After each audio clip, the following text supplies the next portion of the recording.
Yo, welcome to another edition, another episode of the Speaker Giga Podcast. I'm your host, Steve, and I'm back with my tag team partners. It's a tag team, triple team. Yeah, man. We're a triple team, a trio, as they say.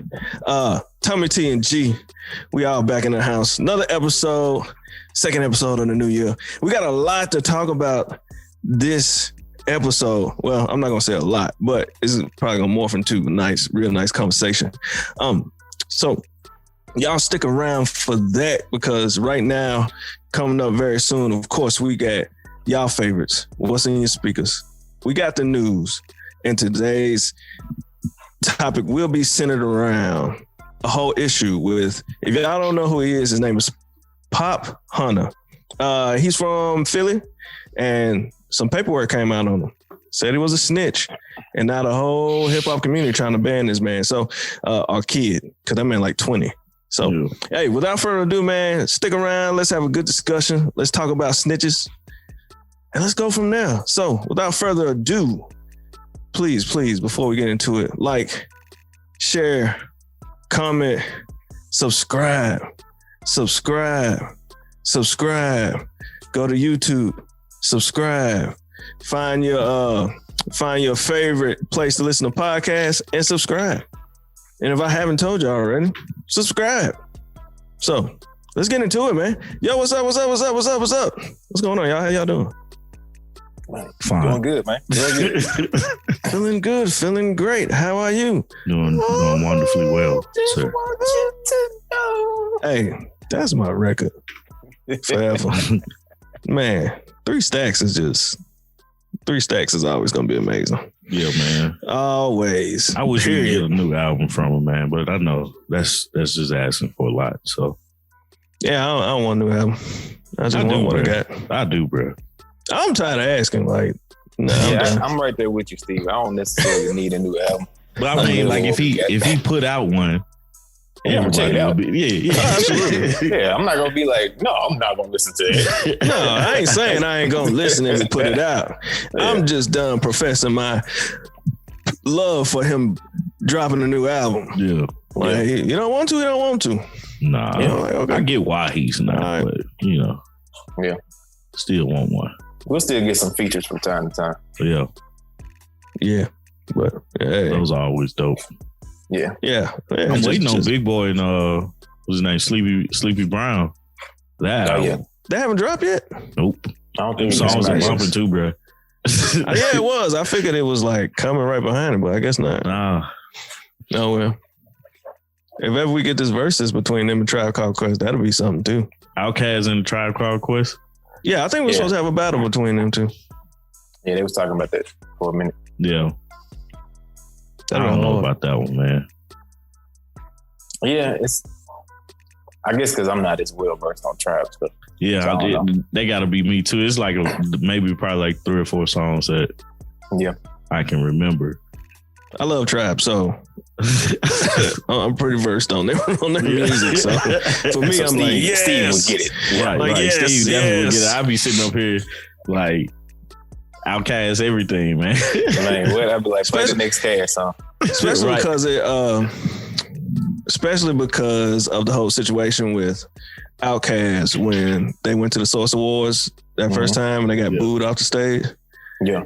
So it's kind of like seeing that it all come full circle with them having a battle with Tribe Called Quest, a legendary New York group, versus this the mega legendary group that is known as Outkast that y'all once did not respect. You know what I'm saying? Yeah, that's hilarious. So I was like, yes, let's punch some folks in the mouth, you know? And then also, man, as always, RP 5 Dog. Yeah, man. Yeah. So we'll see what happens. Right now, we got something coming up soon. I guess we'll talk about that in the news, though. Yeah, we can talk about that in the news, man. I'm gonna throw this out there to see what y'all think or y'all thoughts on it. Lil Nas X, Old Town Road is officially highest certified song in RIAA history. How many records? it looks like reaching 14 times platinum status in the U.S. and moving 14 million in equivalent song units. So what's that? 28.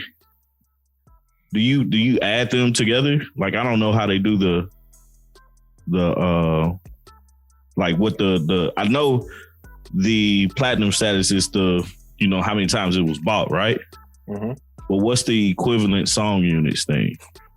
That's how many times it's been streamed, or yeah, that just So it's like somebody buying streams equals one buy. How many? Mm-hmm. It's like a certain amount. I can't remember what it is. That was 14 times platinum. 14 That's times, ridiculous, right? Bro. Right. That's crazy. 14 million.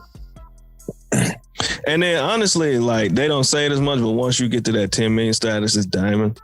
But I guess they just figured it sounded even bigger to say it's 14 times platinum. Most platinums for any song ever. Like, bro, how amazing is that? And this dude, they didn't even want to get this dude credit for the song. What you mean?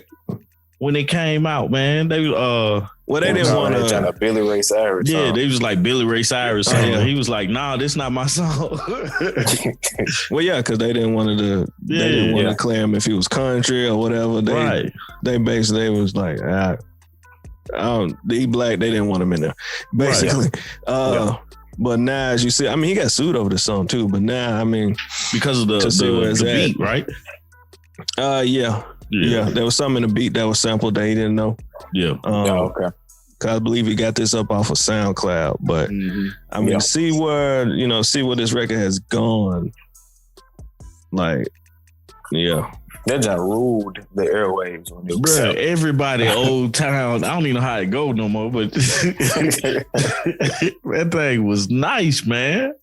Everybody from everywhere singing that song, man. That's because it's a cold ass beat.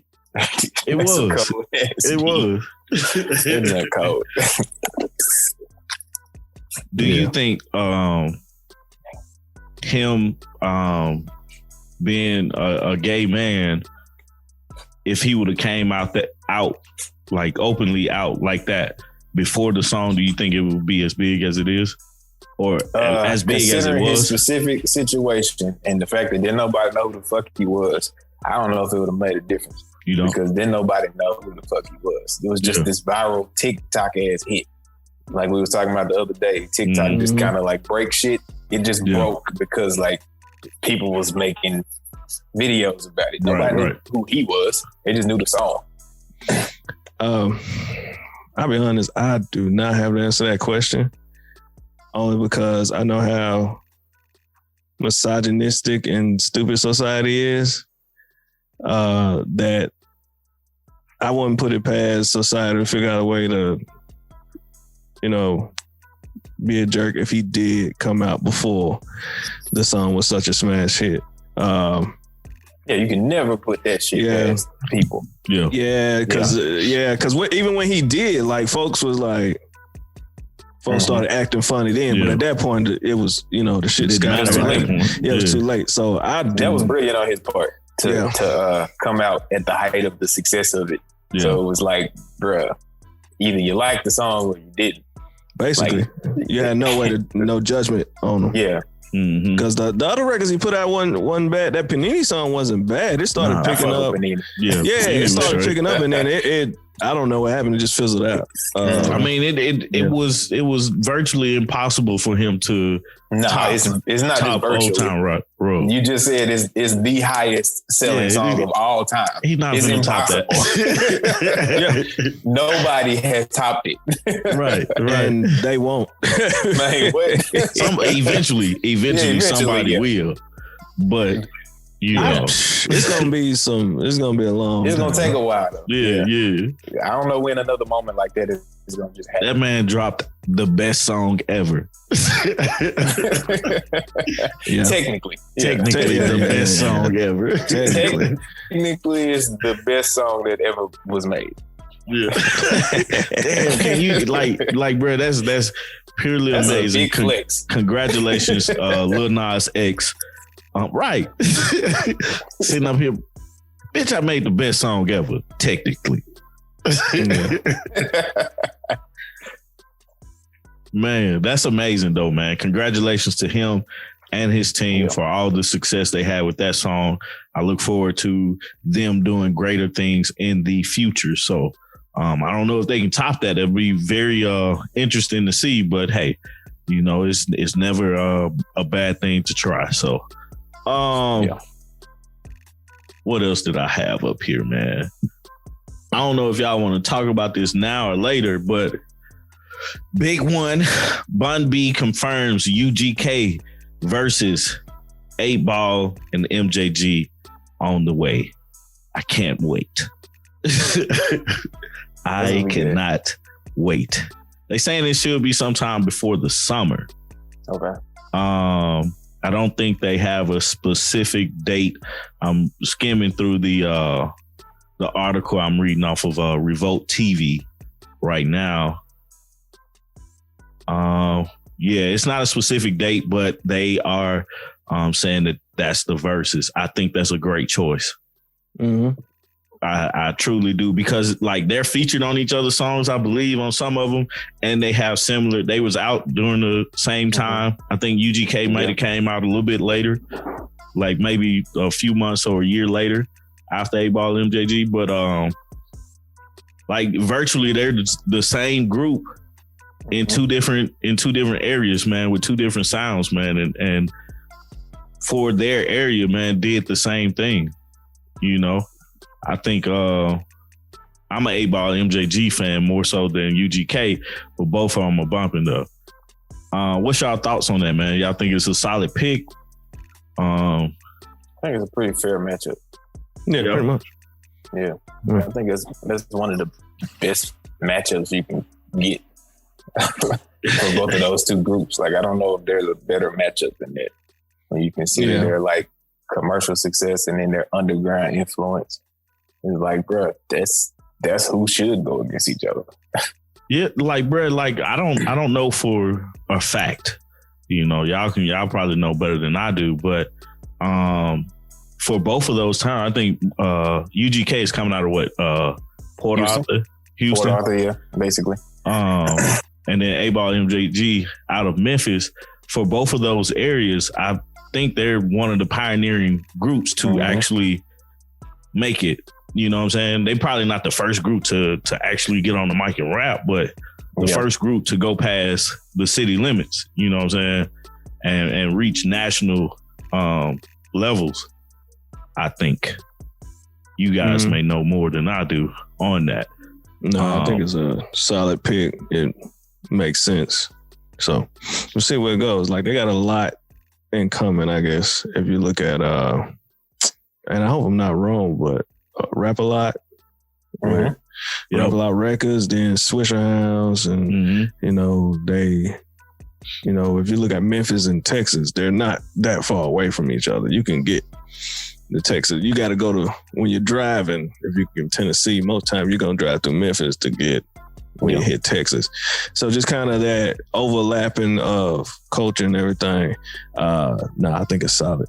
I'm just ready to see it. A lot of parallels, bro. I think that was one of the reasons that it was so easy as a kid growing up in Memphis for us to gravitate towards a lot of the Houston music that came out around the time I was in high school. Was because like it was a direct parallel. A lot of stuff was a direct parallel, and also like one of the places I consider to be like a intermediate city between the two is Little Rock. And I got a lot of that from Little Rock people. It was like they was telling me about things that they had heard from Dallas and Houston and shit. And so that's how I got into that. And so that makes a lot of sense. And then even one of the testaments in my mind to these two groups, like them being parallel, is Yo Gotti got a song with 8Ball and Bun B on the same song, and he like basically like these are two legend OGs that I fuck with, like that I grew up on, and it's like it makes sense. Like the nigga from in town, and then like this nigga from Houston or from Port Arthur has got basically the same kind of story going on. I fuck with these two dudes. That's hard, bro. Like, I'm excited for it, man. 8Ball and MJG, just like when I get in my mode and I have to listen to some Memphis music, I'm gonna throw them in there somewhere. You know what I'm saying? And then UGK, I had to actually, because I haven't always been a fan of UGK. I just thought they were a very popular group and huge in hip hop. But I had to actually go back and listen to all of their music to really get a true feeling of how good these guys were and what they meant for Southern rappers in the South itself. And from time to time, I do that just to remember like what was said, what they did, how their style was, because I mean, it's amazing that Pimp C made their beats, and you know, his rap style was like unmatched. You know what I'm saying? Then Bun B is like the other side of it, you know, and they just worked well together. So yeah, I mean, I'm truly excited for it. I'm probably gonna go back through both of those groups and just kind of like refresh myself on their music and stuff like that. But yeah, I'm shoot, Versus doing their thing with this one. I don't know what was going on with Ashanti and Keisha Cole. Wasn't too interested in that, but this a solid one right here, man.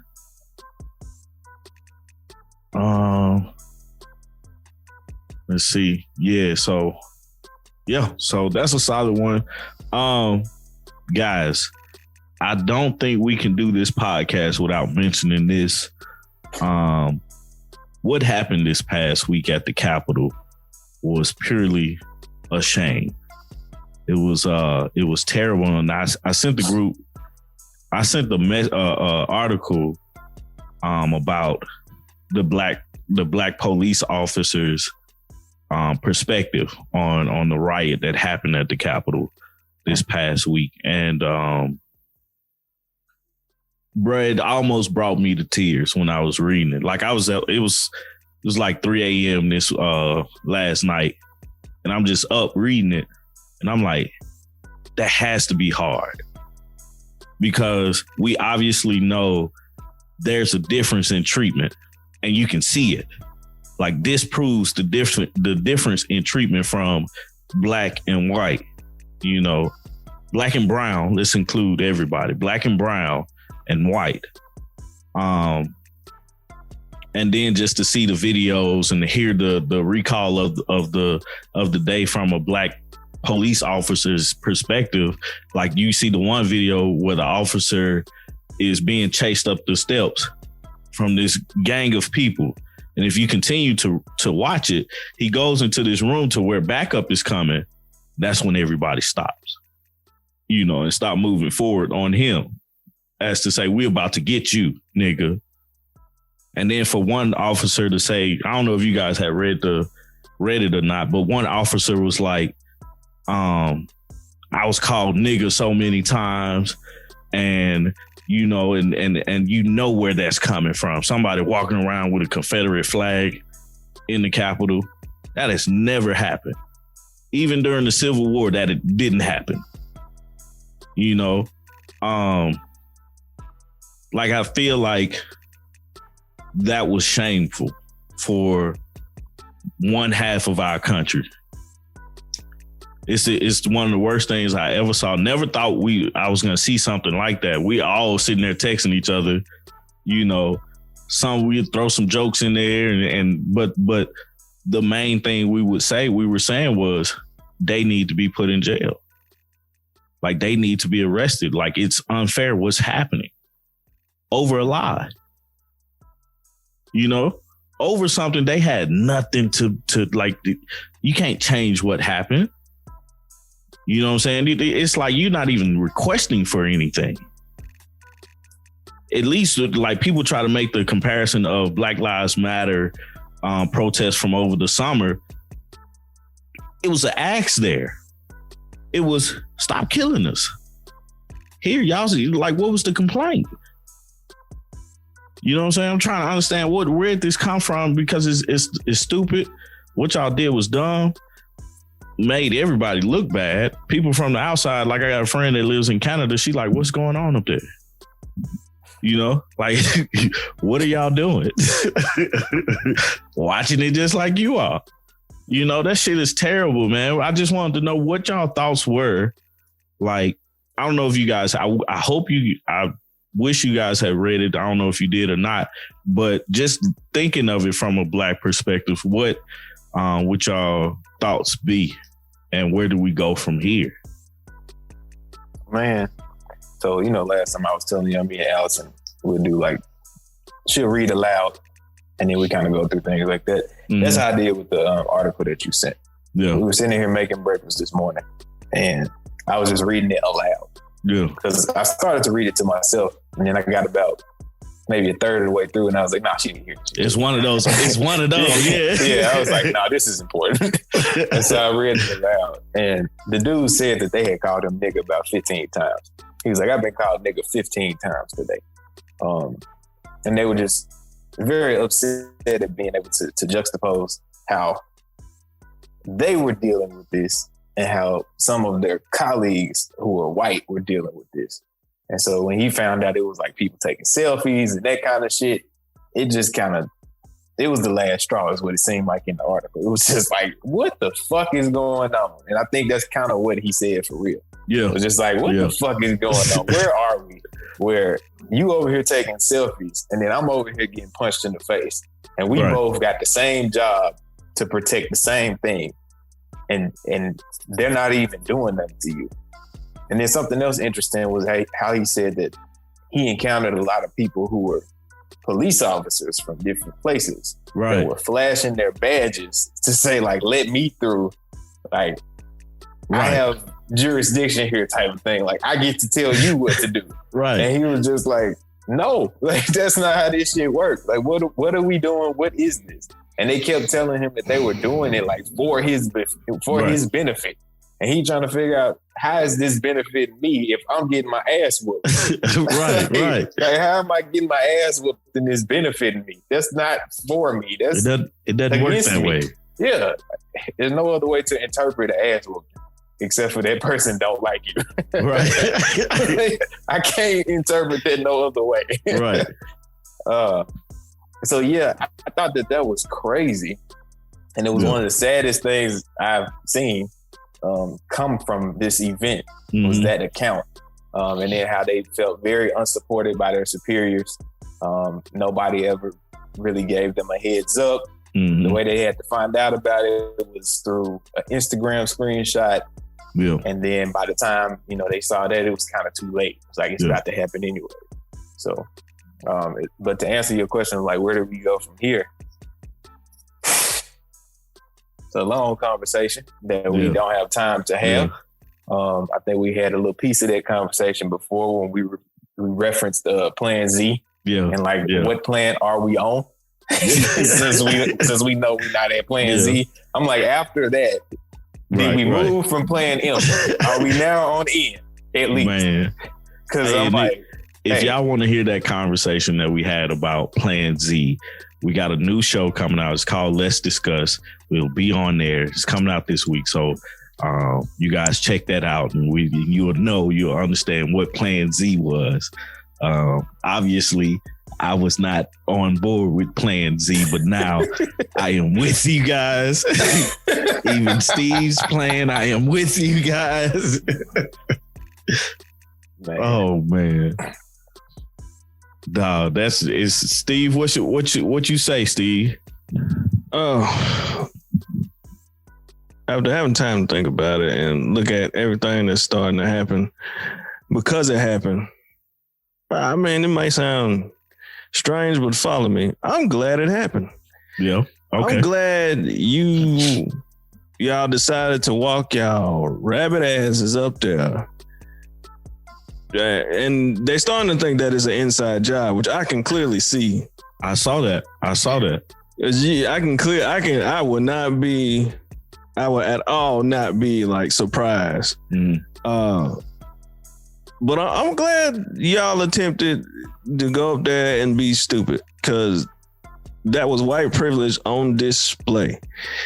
And if you could question it before it happened, but after it happened, nobody couldn't question it anymore, because every single news station, it didn't matter which one it was all saying, all right, now the apparent situation here is they wouldn't, if that was a Black Lives Matter movement, or if it's just a protest from some black folks, they would have been met with so much force. Whereas this happens and the whole situation is we weren't prepared. Why the hell weren't you prepared? You didn't think they was gonna do it? The real question is, or the real situation is, you thought that, well, if they do, it won't be as bad as the Black Lives Matter, so we probably cool. Because that's what I get from it. Yeah. You know what I'm saying? That's exactly what I get. But after that, you had every news station pretty much saying, okay. Right. And whether they, whatever they said while the Black Lives Matter thing was going on or whatever is irrelevant at this point, because now they're sitting up here and really saying, all right, well, you can see that. You're forced at this point to say, okay, yeah, if it was the other situation, it would have been totally different. Because they showed that photo of the whole Black Lives Matter, just protesting, and you had National Guards or damn near the military on the steps of the Capitol in force, full force. Right. But in this particular situation, y'all underestimate. Y'all decide to underestimate. Why? Mm-hmm. And a lot of those anchor men and women actually said, like, it's because of the color of their skin. Mm-hmm. It's clear. It depends on which news you watch, because Fox News didn't say that. Everything I saw said it, that, and I didn't tune into it. I should have. Like, that's the thing me and Artika do. I watch CNN and MSNBC, and then I tell her, put Fox News on. Yeah, and we usually mute it because but that's like once you got to the opinion part, like Tucker Carlson and Sean Hannity, like the news in the daytime, that's the time to watch Fox News. Like before their opinion people start coming on. But when they're reporting the news, they pretty much report it, But once you start getting into the opinion stuff, that's when everything starts to get skewed one way. And that's where the comparisons start coming from and stuff like that. So it's just infuriating. What's more infuriating is when, like, we live in a society where it's white, black, Latino, like all these different races and nationalities. There's no way around that. You have to deal with somebody outside your race at least once a week now because of COVID. More so if COVID wasn't around, more than that, we have to learn to get along with each other. But the issue is that so many people of the other race want to tell us how to feel, want to tell us what's going on, what's wrong, and what's not wrong. And this is how it is. Clearly we can see a difference, and I think that's the biggest issue for me is the difference. And the people that like didn't have anything to do with it, the people that have a conversation that has an opinion about it. It's like, no, it wasn't like that. Bitch, shut up. Yes, it was. It's terrible. But that's why I'm glad that it happened, because now you can't. You can't dispute it. That's you can dispute all you can try to, because if you do, then I'm just gonna flat out tell you, if you do, then you probably a racist motherfucker. Right. You have no choice but to say that. Yeah, you have no, like, if you do, then you are probably the bottom of, you are probably exactly what we've been telling you are. Yeah, at this point, I have ruled out everything else. I know some folks gonna listen and gonna be like, "Oh, damn!" But you probably are. Yeah, you probably are. I have to agree with what you say. Oh, it's man, it. Yeah. So, but there are some people who have, because I've seen this from my cousin. He sent me some things because he just one of those deep dive motherfuckers. Yeah. But he sent me a lot of stuff alluding to the fact that it may not even have ever, like as if it never even happened. Like it was just like this staged thing that is not a real happening. Like he's like sent pictures of like the people inside of the Capitol And then like juxtaposed next to it is that same picture of those people in the Capitol, like, but they're standing in front of a green screen with like cameras in front of them. And I'm like, I don't know what the fuck to do with this. Like, I don't know what you want me to do with this. But obviously, if you know that the overarching narrative is that people broke into the Capitol building and you're showing me this, you're trying to tell me that people didn't actually break into the Capitol building.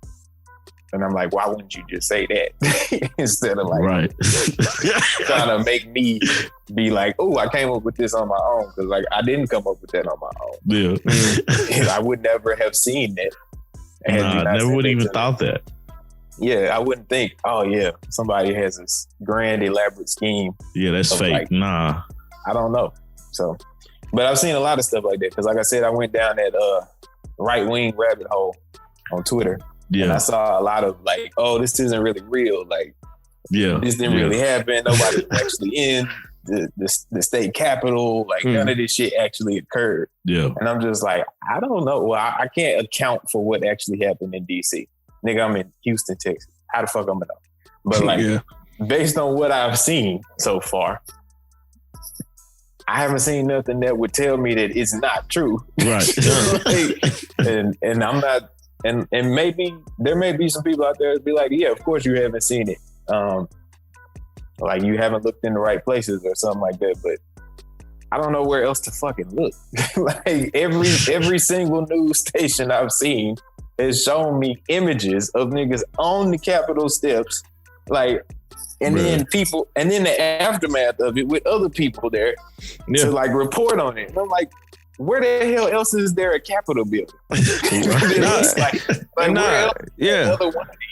not only that, the countless people that was going live from there. So like, what the hell was the green screen? Like, right. Like, where was the green screen? Like, are these people's death fake as well? 5 or 6 people have died at this point. Yeah. The one lady got shot trying to jump through the window. Climb through the window, and they clearly told you not to. And it was a lady on, shout out to Tony Barker, or Baker, I think. Yeah, Baker. There was a lady that was trying to argue a point of, like, trying to make her like a martyr in the situation, trying to say the black guard. And there was one person was like, that Secret Service person was white. And they told her not to climb through that window. Yeah, she definitely got killed by a white guy. Yeah, and she was trying to argue her point so bad. And you was just kind of like, yo, go sit down somewhere. Yeah, please. Like, go sit down somewhere. I saw a lot of that on Twitter where people was like, this lady was a martyr. She was fighting for what she believed in. That she's an American hero. I'm like, an American hero was trying to break into the American Capitol building. Right. With a bunch of people. Got the nerve to call them patriots. Yeah, like, that's what patriots do. Is go against the people who represent their country. I see it, Steve. I see it. Yeah. You don't see, like, people don't see the what's the phrase? The double negative. Yeah, the irony, the double negative, the whatever in this. Like, you're calling people patriots from breaking in one of the most patriotic buildings in the United States. But did you notice the flags that they had? Not only that, y'all was so up on, hey, police lives matter too, and y'all out there fighting them. Y'all was whooping their ass. Yeah. Come on, man. That don't make sense at all. It doesn't. It doesn't make sense at all. Very disappointing. Very sad. Hey, nobody wins when the family feuds. Nobody. And those niggas need to go to jail. Period. Oh, they going too. For a long time. Like, I'm with Shaq. Shaq was like 25, 30. I'm 25, 30. Period. Hey, shout outs to crap. I forgot the name of the donut place that snitched on. That snitched on one of their ex-co-workers. Glory, yeah. Man. Shout out to Glory Donuts for snitching on. This the only time I'm like really with. Do it. This is the only. Hey, do it. They deserve all of it. Man. And anybody who helped them do this like an inside job. I hope you get a foot, an ankle, and a thigh up in your ass. Well, the thing about it, man, like for people saying that it's fake, people are resigning over this, man. Oh yeah, you saw that real quick. Like people, like for people that saying this is fake, like why would somebody resign over a fake event? It was like, I'm not gonna quit my job over a fake event. You know, no, not at all. That one, that's a pretty cushy job, and I'm sure you make some decent money. Right, got some good benefits. And then I'm just finna leave because somebody else is for a made up event. Mm-hmm. Nah, even if it was made up and they was like, you got to quit. Nah, bruh. Nah, tell that nigga to quit, man. They ain't banning Trump for no reason. Bruh, this nigga is banned from... Bruh, they banning the president. Nigga is banned from Pinterest. Everything. I was like, Pinterest and Spotify? Shopify, bruh. Like, you can't even listen to music? Now he has the Oval Office, so if you really want to say something, right, you can. But they are really like, nah. So... yeah. You know, hey, if you know somebody was there and you think they should go to jail, let the FBI know. Tell them, man. Yeah, they currently on, Snitch. you know, Snitch on them. Yeah, they're currently looking for your help on social media. Right. If some of your coworkers were there, this is a good time to get some of those managers out the way that won't let you go up. So I strongly encourage you to let the FBI know. Yeah. Ding, ding, ding, ding, ding, ding. If you know somebody that was there. Because I'm going to watch from over here. But, you know, for everybody else, do your patriotic civil duty. Yeah. There you go. Oh, and shout out to Reverend Warnock and John Ossoff on that victory in Georgia. Shout out to absolutely. And just like the whole Georgia. Yeah, just like a wise man told me. Just like a wise man told me, if Atlanta election was rigged that bad, you wouldn't have two Democratic senators right now. You would. So it happened twice. There it is. It definitely did. I'm just being honest. I think it's time to wake up. But right. You know, it just is what it is. I really feel like the source of the gripe of a lot of these people, a lot of these white people, who are saying things like Trump did not lose the election, or like it was rigged in the Senate races in Georgia and stuff like that. I think it has to do with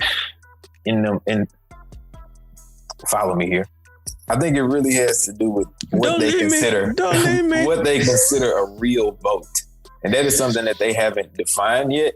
But I think when they say stuff like Trump won and he won by a lot, it's like they're thinking he won the good white vote. It's like he won the one that matters. He won the election that actually matters. Yeah. Because in their mind, this is a government by and for white people. And so therefore, it's going to reflect the interests of the white people that this government is for. Yeah. And anytime that it skews away from that, it's like something has to be wrong for it to go this way, because there's no way that any self-respecting white person would ever vote for somebody who all of the other self-respecting white people thought that they should vote for. Tell that to the black man that voted for Trump. Hey, I ain't telling them nothing. I don't know what to say to those people. Honestly. Like the thing is about voting is like I followed you on what you were saying, Greg. Like, it's for the white people. At one point in time, black people, they made it so difficult for black people to vote that most black people didn't vote. But when black people started to vote, the country spewed in a different direction. You know what I'm saying? So that's where where all these people come from. They're legally voting and blah this and blah that. No, they're just using their right now. You know, everybody has a right to vote in any election that they're registered, the area that they're registered for. So, but everybody don't use that right. Case in point, Steve didn't vote. He said he didn't vote. You know what I'm saying? But he voted this time. So that's huge. That's a victory for us, because we encourage, hey, Steve, go make sure you vote, man. You know, that's huge. That's a huge victory. I appreciate you voting, Steve. You know, that's important, man. So, that's all I got to say about that. Other than, guys, go snitch on these people if you know who they are. For sure. Tell the FBI. It's an FBI website that's looking for these folks, man. Absolutely. Man, that's interesting. Although I'm not big on snitching, we can clearly see that, yeah, it's if y'all want to, go for it. There you go. So that kind of drives us right into today's topic. Yeah. Because as we can see, people are actually doing it due to this whole Capitol situation and storming the Capitol. And you have people that actually, I've seen a lot of people that are like, yes, do it. Absolutely. But when it comes to hip hop, it's a little different. You know, if someone's snitching, you might get blackballed from the industry. We can see it with Tekashi 6ix9ine, and I'm sure there's a host of others, because the interesting part that is, it's a host of others that are unnamed. But in the latest news today, we have a new young up-and-coming artist out of Philly named Popp Hunna. If y'all don't know who he is, he has the record called Corvette.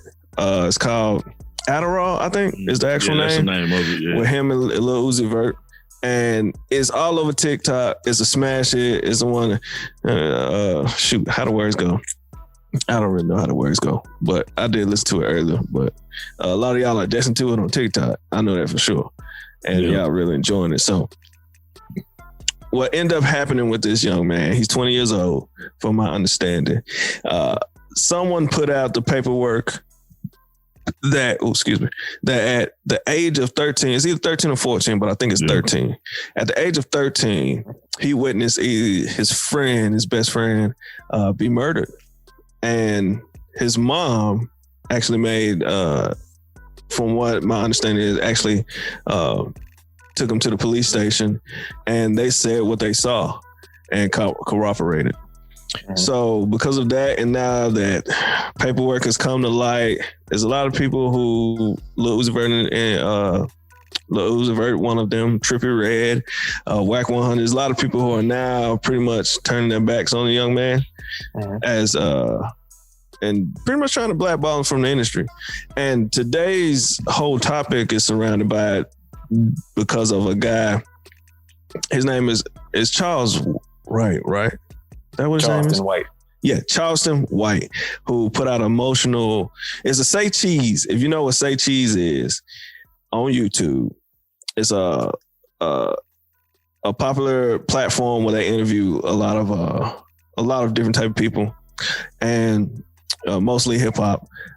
They interviewed him, and he had a very passionate interview about why they, at this current moment, shouldn't be trying to condemn this young man for what he did at 13 years old.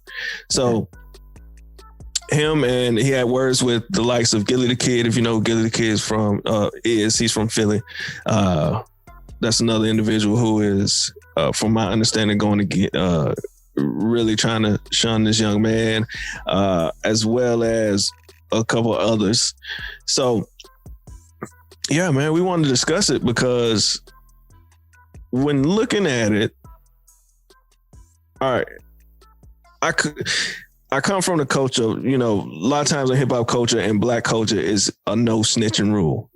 Unless you're a civilian, as they've brung up the new definition of, you got civilians and you got people who's living life. I have said on the show as well that, hey, if I was to get caught with my guys, if I'm doing the dirt, I'm going to take my L, but I'm not going to be, saying nothing about anyone else to get me any lesser of a time. But in this situation, from what I've gathered, they pretty much told what they saw happen to a friend of his. I've heard that it was a brother, but I've heard that it was a friend. So we're just going to go with friend, that they told about this murder. of another young man. So I'm guessing if he's 13, then the other young man had to be at least the same age, if not younger. Yeah. And when you get into that point, it then gets disturbing because now you're like, okay, why are these grown men? So why is he being condemned for the action that he did at 13 when essentially when you look at it, I mean, what was he supposed to do? So we're going to get in this discussion. I hope y'all enjoy it. Once again, please subscribe to the channel, 3 Out Media. That's where you find all the Speaker Geekers interviews, all the Speaker Geekers shows. Also, please like, share, comment, subscribe. And we want y'all to comment on this one. We want y'all to join in on the conversation because I really want to know what y'all are thinking. Because, yeah, the age is the point that gets me. So let's dive into it. This is going to be a deep dive. Let's roll with it. So, man, for me, with my guys here, man, my first question, I know in our Slack, if y'all don't know what Slack is, it is our way that we communicate with each other. It's like a business text message thing. When I put it in there, G automatically was like, hey, can we talk about this today? Yeah. And we had a completely different planned show. And I was like, yeah, I'm with it. Because when I saw it, I think me and G probably got the same sentiment, but I don't know. I'm gonna wait till he speaks. But when I saw it, I kind of got in my emotions of like, whoa, okay, this is it. Okay, this is tough here. So let's jump into it. Tommy, did you have a chance to watch the first video? Yeah, I watched all of it. You watched all of it? Yeah. Okay, and G only you watched the first video. And read up on the situation. I watched the first video and then I read up on one of the articles, just kind of detailing the story behind it. Yeah. Gotcha. So let's go, man. First reactions. What was y'all first reaction? And I'm gonna start with Tommy because then I want to get to G because I feel like G got something balled up. Yeah. And he about to let us have it. So, you know. What was your first reaction? My initial reaction was who is Popp Hunna? You know, like is he one of these rappers that's actually in this, or is he like just a rapper? You know what I'm saying? Because I feel like that's the difference in the wrongness of it. And then I realized he was a child. He was 13, so 1 year removed from being 12. Like he's in 6th, 7th grade. Like that's mentally that's hard. You know what I'm saying? People struggle with their parents dying of old age. Mm-hmm. And you're expecting this kid to not struggle with a friend being killed in front of him. Like that's hard. And then you don't want him to say anything. And now you're not allowing him to flourish the way that he can through his music. Look, like, what if that was his only release to not going crazy from what he saw? And then now you're putting a block in front of him because he was 13 and he told what he saw. Like, that's my issue that I have with people, quote unquote, snitching. Like, I feel like you telling what you saw is the right thing to do. Like, your friend was murdered. Like, I would hope if somebody knew something that had happened to a family member of mine and they knew the information, I would hope they would say something. You know what I'm saying? Because that's a family member, that's a friend, you know, and somebody has the information. I need to get justice for this person. You know?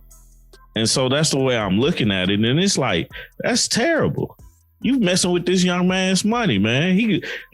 This song, Corvette, you see everybody dancing on it and stuff like that. This song could change the trajectory of his whole family. The rest of his family could change the trajectory of his family. And who are we to block him from that?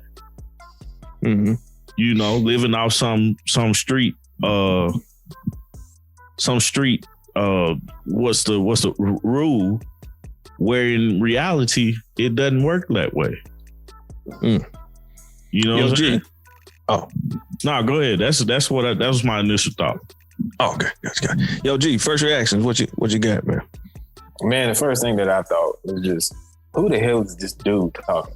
Like, I had never heard of Charleston White. I was like, who is this nigga? Why am I watching a video about this nigga? And who is this nigga? But I quickly got past that because of like what he was saying. What he was talking about, he was. Then I was like, okay, well, let me listen to what he got to say, because he was an entertaining dude. And also I could tell that he was a Southerner. And I'm inclined to listen to niggas who sound like where I'm from. Yeah. Because that's just how shit works. It's like, okay, dude. Yeah, like, okay. I gotta listen to this nigga. And so when he got to talking, and he kept talking about like the little boy. And I'm like, who the fuck is the little boy? And that's why I had asked in the Slack, like, who is this? Who is he talking about? Because I don't think they ever said who he was talking about in the video.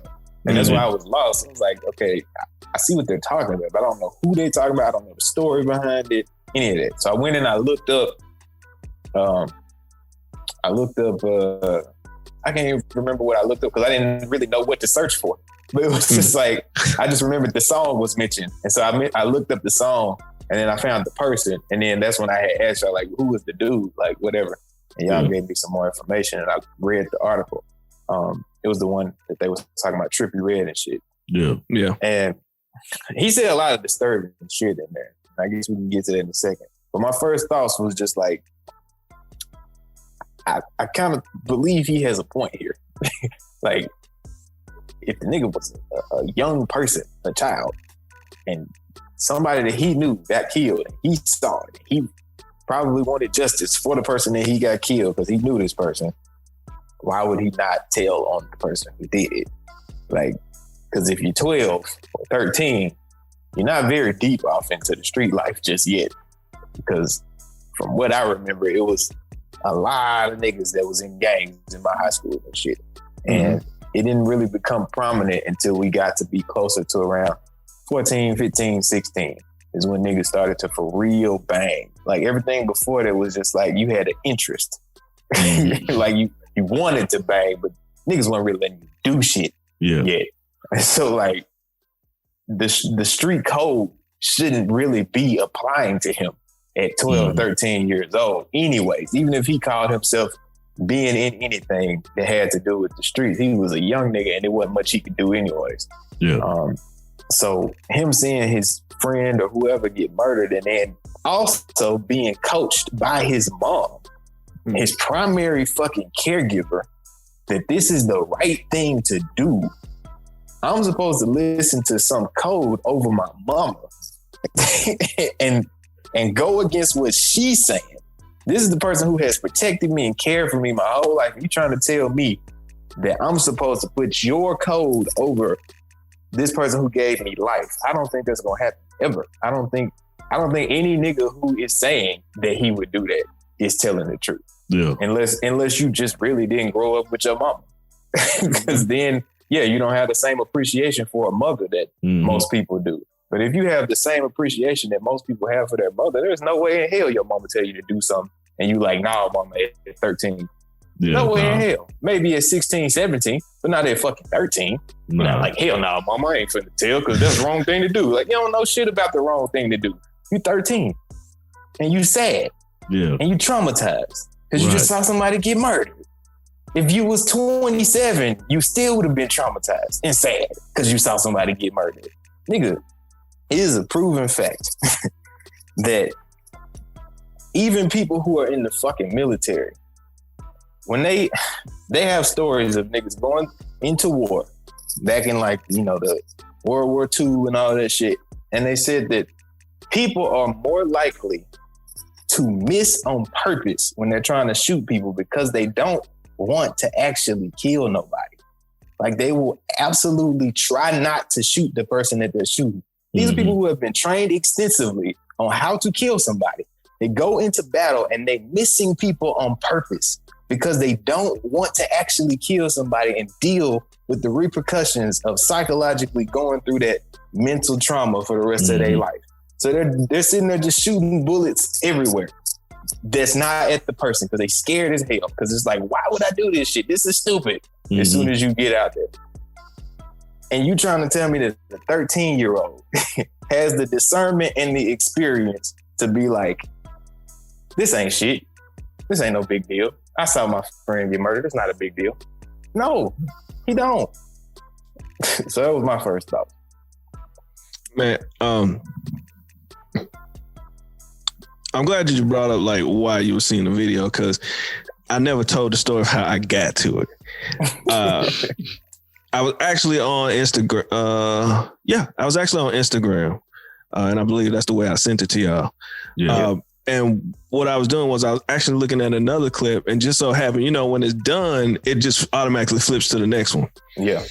So I was actually about to skip that clip until I heard him say, till I heard him start to talk. And I was like, wait a second, what's going on here? Mm-hmm. And as I started to listen, I was just instantly hooked. And I was like, oh, okay, what? Okay. Because I didn't know. I went through the rapper that we're discussing. I ended up going through a rabbit hole with when I found him on YouTube, and I just kind of listened to his music. I was like, it's cool, or whatever. So, I didn't just like y'all. I was like, what song is that? I didn't have a clue until I listened to it. I went through and I listened to his catalog and stuff, and I was like, wow, okay. He actually sounded like he could, go somewhere. But I ended up getting into it because it was by accident. And I was like, wow, I'm gonna send this to the guys because this is interesting. This is like a whole conversation piece. Like, that's why I said, what are your thoughts? So that's how I ended up getting to it. And it's really by accident. And then I started to do the research. For me, when I first heard it, the first thing that popped out to me was the age. Mm-hmm. And then as they started to talk about, folks in the hip hop community started to just like, Uzi Vert was like, take my verse off. Like, you know what you did. And, you started hearing people like Trippie Redd and Wack 100. I got to a Wack 100 interview where it was like, they did what they were supposed to do. Mm-hmm. Something happened when he was 12. I don't know exactly what it was. And he didn't snitch. And I was like, here go Wack talking. We'll get to that later. But as I went through it, and as the gentleman, Charleston Wright, was talking, he started to say some stuff that I could actually identify with. And I was like, hold up. When folks were like, oh, he know what he talking about. Mm-hmm. And for me, I was like, okay. This is where,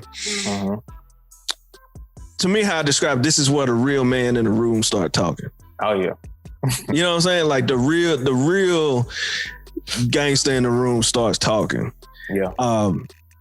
Just and for some of those, just to kind of delve in my background, my brother is an actual is when I was around that age, my brother was actually in a real gang, actually really about that banging life. And he's been with that all his life. And I grew up seeing it and being around it.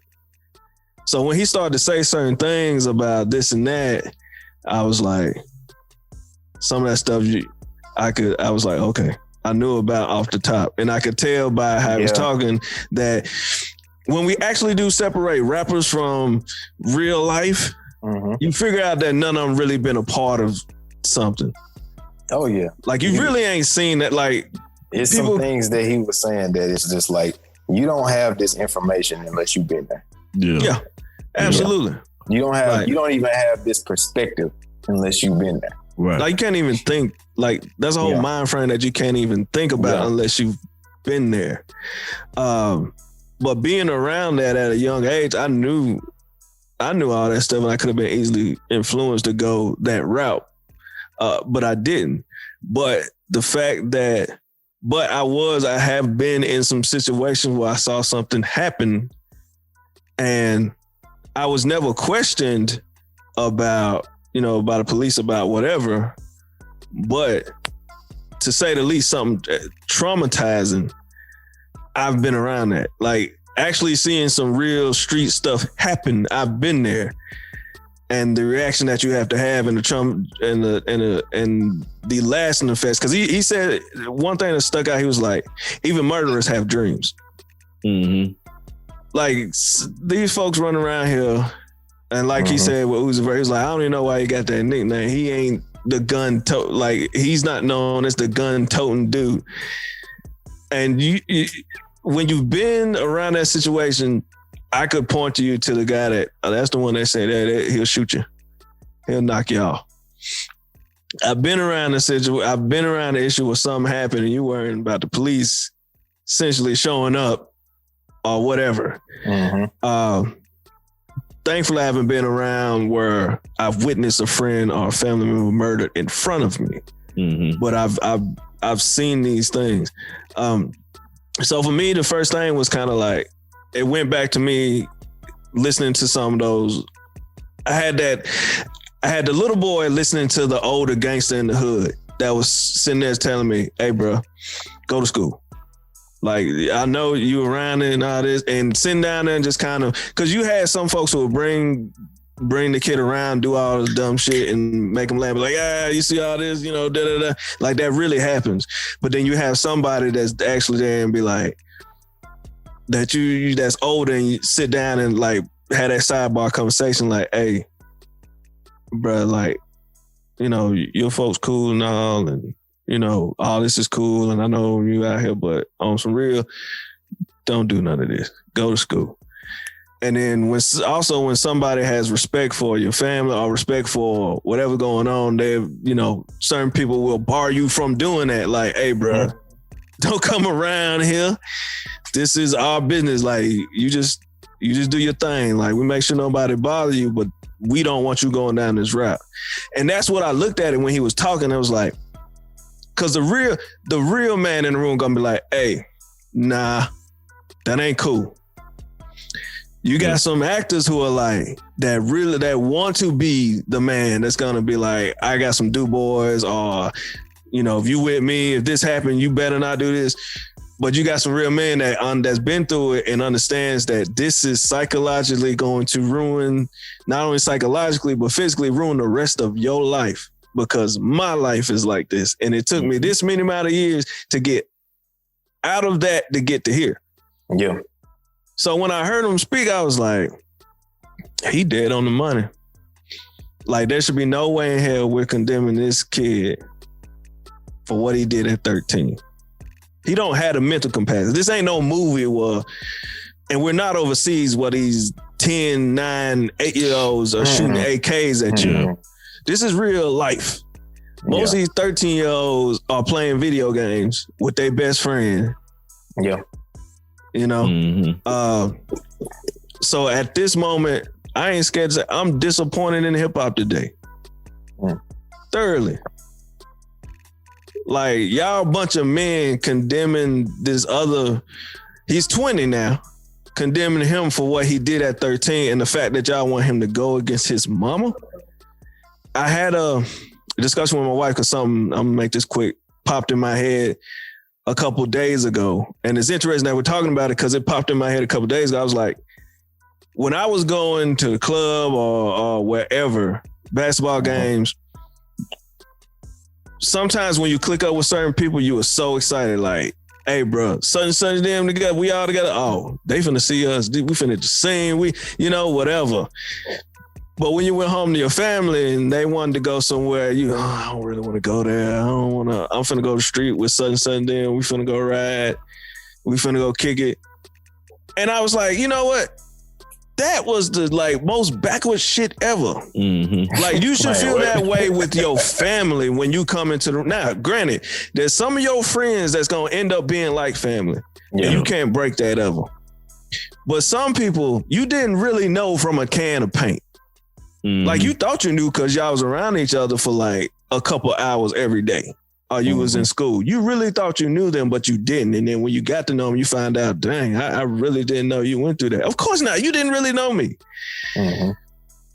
But you were so excited to be, either they was excited to be around you or you were so excited to be around them. And then when everybody click up, it's like, oh, we about to have, oh, such and such from the, something pop up, blah, blah. And we were so excited about it. But then it was like, dude, what in the total hell? You know what I'm saying? So equating that back to a kid, yes, he should be rolling with his mama's wishes. That's his mama. You only get one of those. Yeah. You might get a couple best friends throughout your life, but you only get one mama. But you know, that's kind of how I felt. And I know I've said things about how I feel about snitching and how I would roll with it. Yeah. But at the age of 13, you don't know nothing. You don't know nothing at all. Period. Like, he shouldn't be. And I did listen to his music, and his music is on some street stuff, but we don't know how damaged he is or where he's at within that. You know, not all of it is that deep in the like type of street stuff. We don't know where he's at. We don't really know him. But whatever that was at 13, like, I'm really interested to see, like, all right, Trippy, what was you doing at 13? Uzi Vert, what was you doing? I want to know what Uzi Vert was doing at 13. Was you playing dress up with your mama clothes, or was you playing video games? Like, what was you doing, like, to ever see this happen and to say that, nah, I'll never snitch? Like, you're 13, you know? With that saying, like, kind of jumping over into what I heard Wack 100 say, like, he was 12 and he said that he didn't snitch for whatever reason. I don't know the background of whatever it was, and saying that that's what they were supposed to do. Do you think that because of the time, like, in the, you know, Wack 100 is an older guy, and he's from Cali, and he grew up in the gangbanging world, from what I've heard. Is age a deciding factor on what you should and shouldn't do? Is it possible to become that and not, you know, snitch or whatever? Or is it really just like, yo, you just really don't know nothing at 12 and 13 to be even do that? Or you just emulating what you're seeing on the movies? Like, what are your thoughts about Wack 100's comment of, like, they did what they were supposed to do because he wasn't a civilian and he was in that life, supposedly in the life, and for him to not have done it at 12? What do y'all think about his comments? Go ahead, Tom. I don't really agree with him. It's not hard, but it's hard to say. You know, people say, man, snitches get stitches because of a cool factor. You know, they don't want to be the lame dude that's going around telling on folks. And that's important, I believe. Mm-hmm. Like, I believe that people should have to do their job when it comes to finding out information. But I also, if you look at it, two questions come up with one question for sure.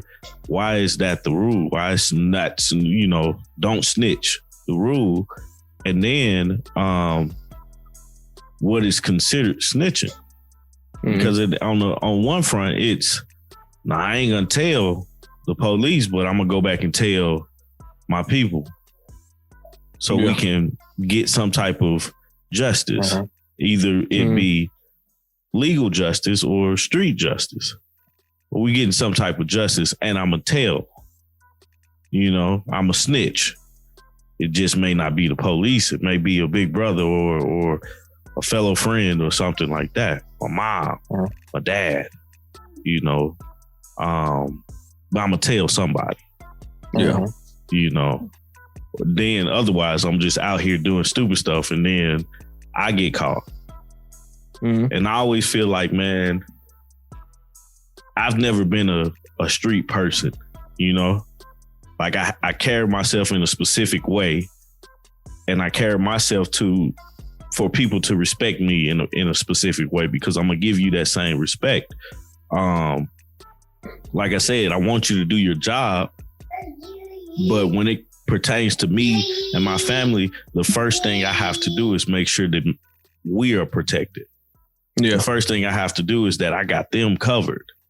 You know what I'm saying? I always use this thing. I can't help anybody locked in a cage. You know, so in order for me to do my job, I have to make sure I'm not locked in a cage. You take that for however you want to. I'm going to make sure my family is taken care of. That's my number one job, period. So for him to say, nah, he should, like, these kids are doing right by blocking this dude, nah, I can't agree with that. he was supposed to tell. He was supposed to say something because bro, I can't imagine. You know what I'm saying?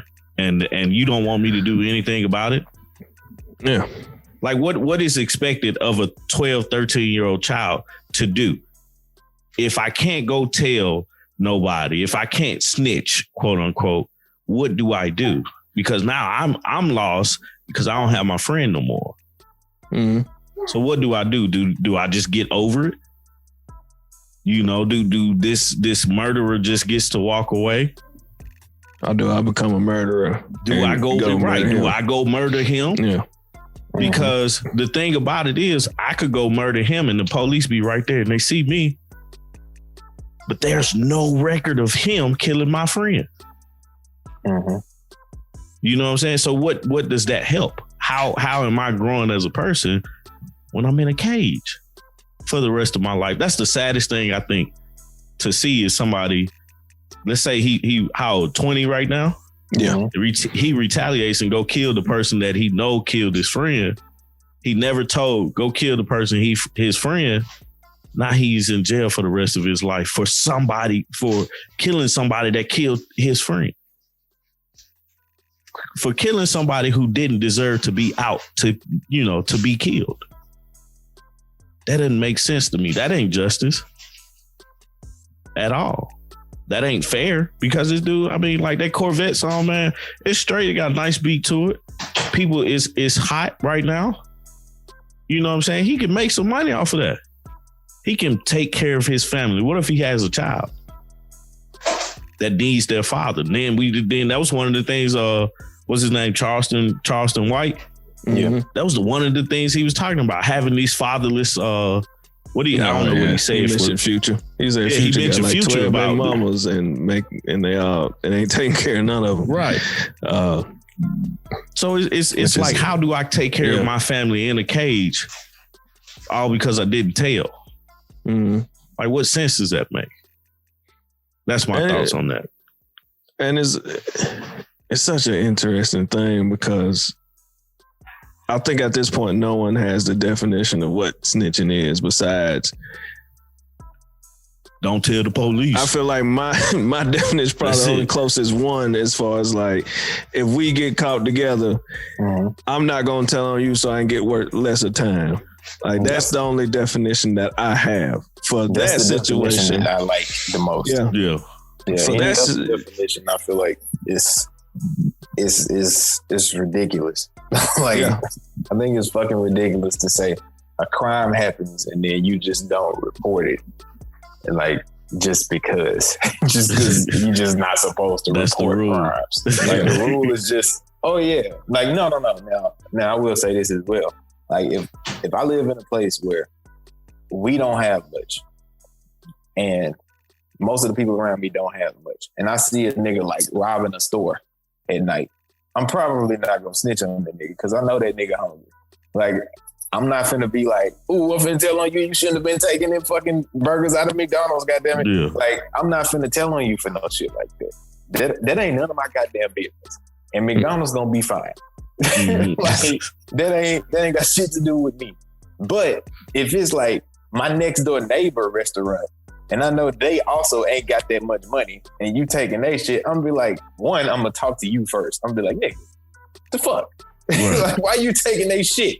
And then like, if it goes further than that, then I might end up telling them niggas too. Cause I'll be like, I fuck with these niggas. You ain't finna just come taking our shit like this. That's not what's up, bro. Right. Like, if somebody was breaking in my nigga Travis, who used to live across the street from me, house, when I was growing up with the man, yeah, I'm gonna let that nigga know. Like, I seen such and such trying to get in your house. You know, the next thing he gonna ask me is, what the fuck did you do? And that's why I said the first thing I'm gonna do is address the situation at hand. And then I'm gonna tell that nigga. Cause like, he gonna be like, bro, why you ain't stop him? But I don't know, like these definitions of snitching are just overarching to all crime.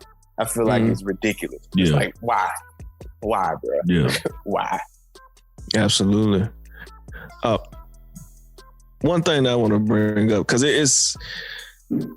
it's always been, and this is another question, it's always been something that played in my head because everybody's like, snitching, blah, blah, blah, I'm not doing it. But what happens to the person who actually found the paperwork, dug it up, and put it out there? I personally feel like that's a form of snitching. You know? Yeah, that is a form. First off, why think to look this up? It's probably somebody had a problem with that. Just, but then also, you know what? I just thought about something. The definition of snitching, I think, has to do with telling police officers who are supposedly adjacent to the white power structure, and it's like if you tell them, then you basically telling the white folks something, and like that in itself, to me, I don't agree with because I don't recognize the authority of white people. Because I don't recognize the authority of most people. But anyways, outside of my own issues with authority in general, in specific, I don't recognize the authority of white people. And so if the only time that you really upset is if somebody tells the white folks on you, that means that you have given up and what's the word I'm trying to say? You have come to the conclusion that white people run shit and that you are subjugated to everything that they do. Mm-hmm. So anytime somebody tells the white people, that's the only thing that's going to stop what you're trying to do. Mm-hmm. And my thing is, whether I tell the white folks or whether I tell somebody I know, you're going to be subject to some kind of punishment here. Like you don't get a lesser punishment because I'm the person that's dealing with it. You probably would rather it be told to the white folks and they put you in jail because you get to live. But like in the situation where it's like you telling the person who's actually the victim of the crime, it's like, bro, them folks might actually kill you. And that's not considered snitching because the police ain't necessarily gonna kill you. They might come arrest your ass and throw you in jail, but they not necessarily coming like just to kill you. Mm-hmm. Right. But like if you hurt in this situation, I'm the little 13-year-old boy. You kill my friend, and then I go tell some of my other friends, and then we come and kill y'all. That's worse. Right, I think so. Yeah, that's worse. You would rather us come kill you. Also, to point out the fact that from what it sounds like, it was in front of them. So who's to say he's not coming back to? Exactly. Everyone else, not to leave no witnesses.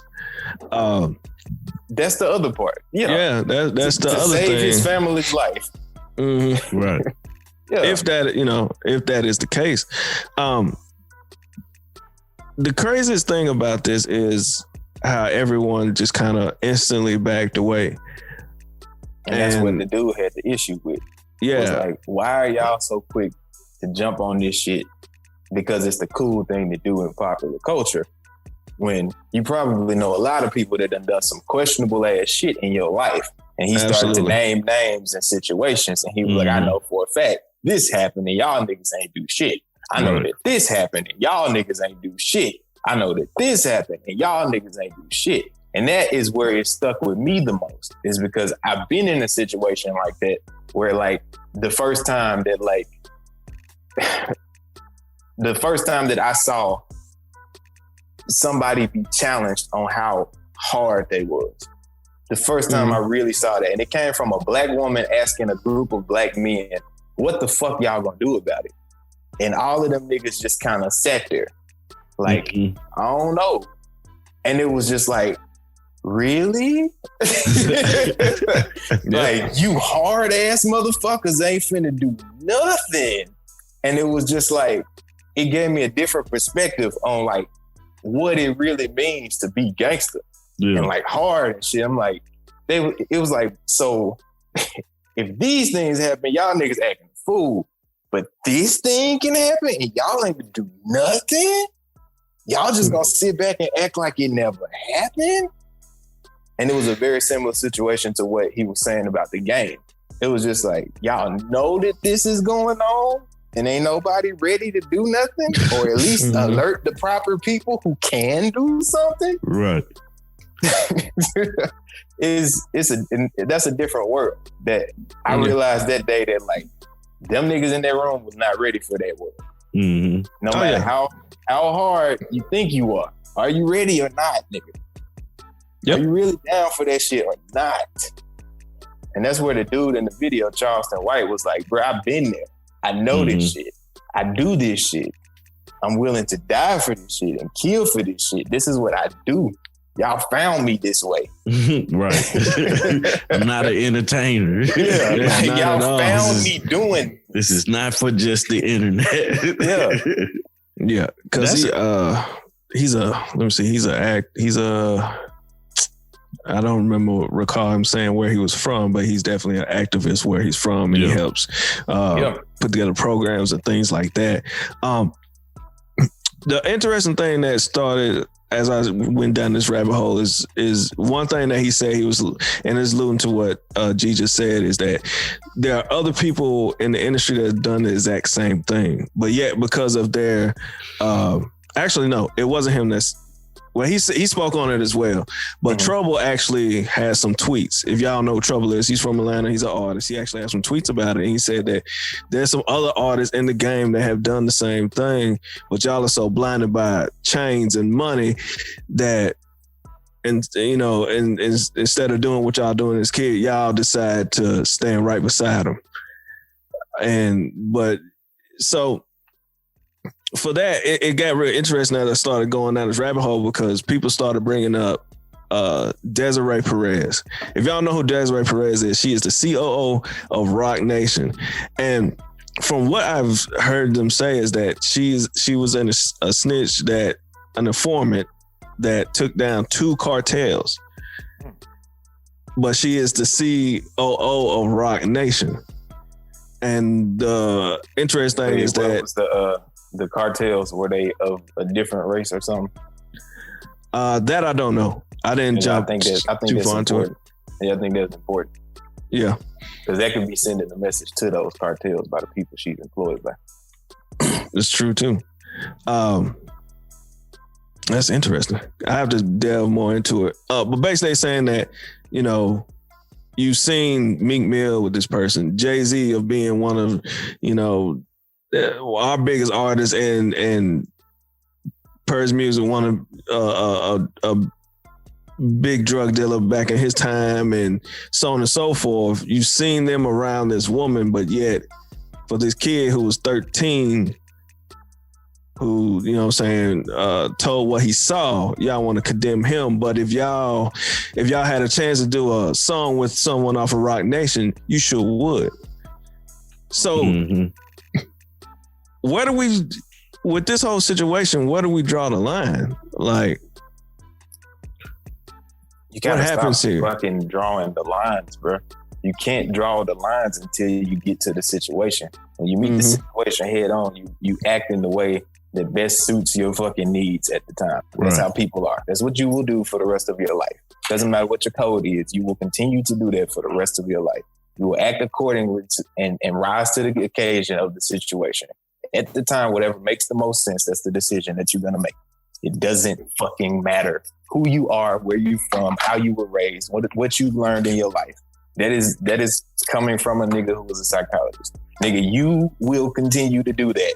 I can guarantee you, and I will bet my life savings, that every decision you make for the rest of your life will be something that suits you and the people that you love. That is what you will do. And so, yes, if you think that the people who you love are the people who are in your street organization, that's the people you love the most, yes, you will make those decisions. You will make decisions that benefit the organization that you are a part of, because those are the people you consider family. Those are the closest people to you. Those are the people that you love the most. If the people that you love the most are not a part of some street organization, you will make decisions that benefit you and the people in your fucking circle. That is what you will do. And if you have a problem with people making decisions that benefit their own fucking circles, what the fuck are you talking about? Like, you personally need to make better decisions. It's like, what are you even talking about? They're doing exactly what you would do in the same situation. Right. Nigga, nobody can say what they would do until they was in the situation. And that's what the nigga in the video said. You can't tell me what you would do in this situation because you wasn't in this fucking situation. Nigga, you may even try to draw a false parallel, WAP 100, and be like, when I was 12, I didn't tell, nigga, you wasn't in this situation. Right, you was in a different situation. Even if your situation looked exactly the same, you was a different nigga in the same situation. You wasn't this nigga in that situation. Right. So you don't know what the fuck you would have done. Absolutely. It's Real wild, quick, man.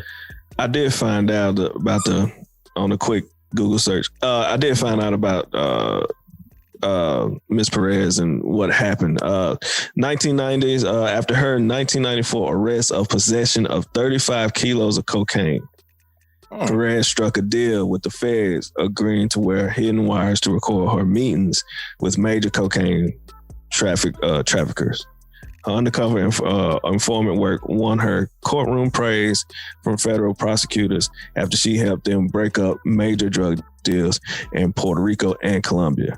So she was actually the person that got caught with it, and then, went on to snitch. And to be honest, in this situation, and Miss Perez isn't the topic of it, but because folks brought her up, this situation is worse than this 13-year-old kid situation, because the 13-year-old kid is only telling what he saw. Yeah, we don't, we don't know of what they did to whoever to make them do something to his best friend, but if for whatever reason, but he's only telling what he saw. He wasn't facing, from what I understand, the kid wasn't facing any jail time for this. She was caught with that, but yet y'all are surrounded by this person, but you want to condemn this one. And not to say that anyone on Rock Nation or Meek Mill have said anything about this kid, but the fact that what he brought up was, hey, I'm sure y'all would, just like G said, sure, if it benefited you, you would be around her too, or do some business with their company or whatever. So we can clearly see that there is some, inconsistencies within all of this, street code of not snitching and blah, blah, blah, especially in the hip hop world. With that being said, man, Tommy, is this something that is, is this the part of hip hop that needs to go? The whole non-snitching, and then you completely taking someone's career away. Is this the part of the game that needs to go? Yeah, that's the ugly part of things. I think it's. I think we look at the cool factor. I was just looking at some of the tweets that Trouble was saying. And the one thing that I always stood by was that a man, woman or man, a human being has to stand for something. Mm-hmm. You know what I'm saying? A human being has to say, this is what I do. They have to stand, they have to be real with themselves at some point in time. And I think we get that confused, being real versus snitching, and I think we get it confused. I think somebody saying, hey, this happened to me, XYZ, or quote unquote snitching, is not being real, and I think that's fake.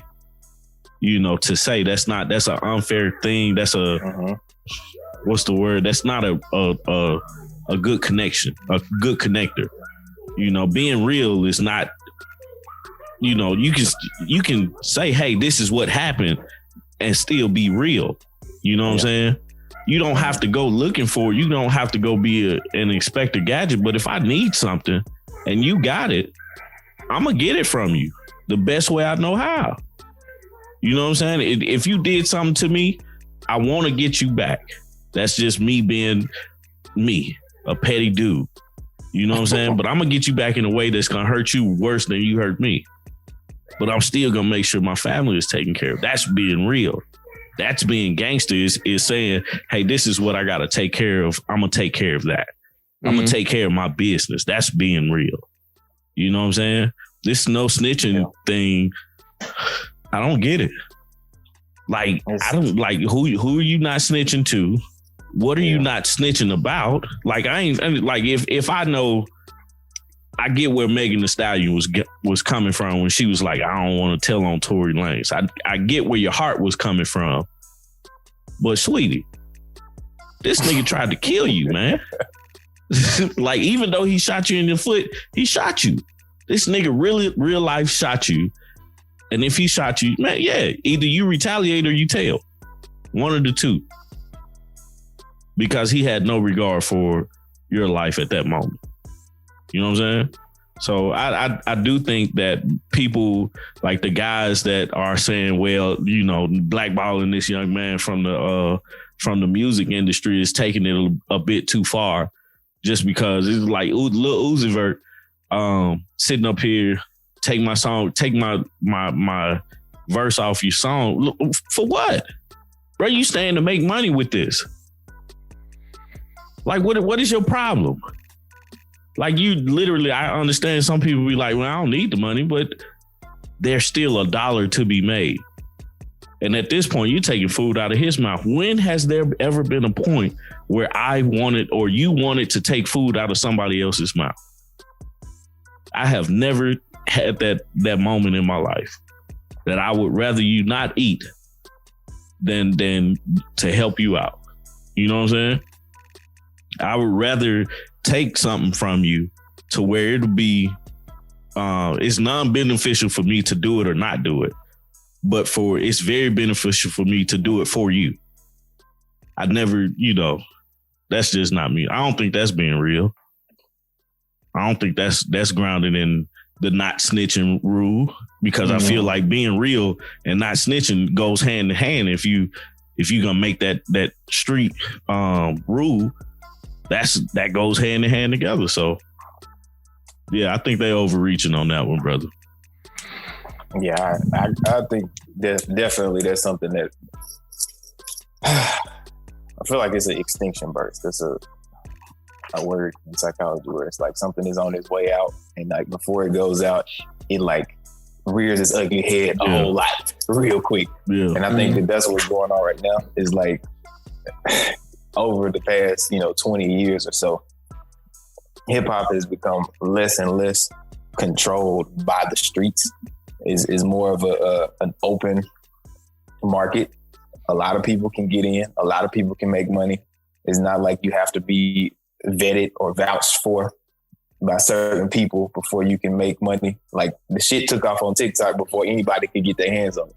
The same thing we said about Lil Nas X. Like it took off on TikTok before anybody could say anything about who Lil Nas X even was, or figure out if he should be making money, or if he had snitched on somebody in the past, or if he was gay. Like you can't figure none of that shit out because the nigga shit already gone.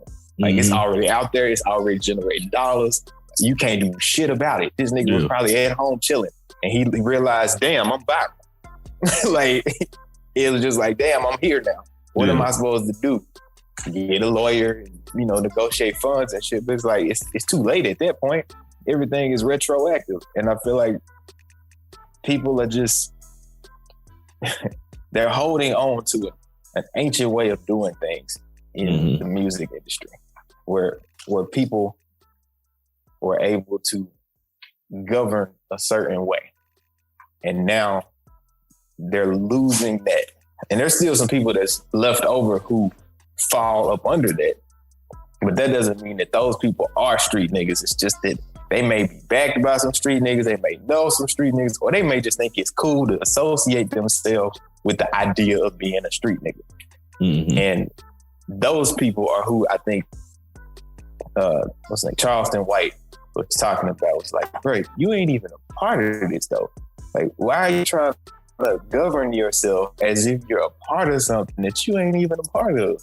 Like, you trying to govern not only yourself, but other people. You trying to tell other folks what they can do, and you ain't even in it. Like, how you gonna tell me you ain't even a part of this? And so, and he was just like, leave the boy alone. Like, let the man do what he was supposed to do, and let him prosper, do whatever he's supposed to, and then try to guide him in the right direction as he continues to fucking mature.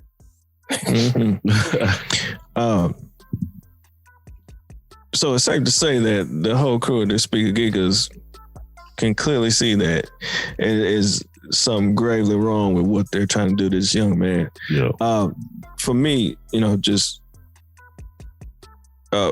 think it's just time for and I like what G said, where I look like things are changing. I never heard the word that he used, but that is perfect, and I want to know that word so I can use it later, because I see that same pattern when something is literally out of control and it rears its ugly head for the last time to where people finally pay attention. Kind of like what happened at the Capitol. There you go. Yeah.